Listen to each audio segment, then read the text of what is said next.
malaki na yung sayote ko, magapang na.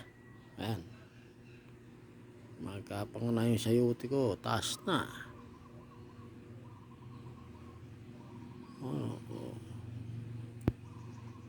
Nagapangan niya.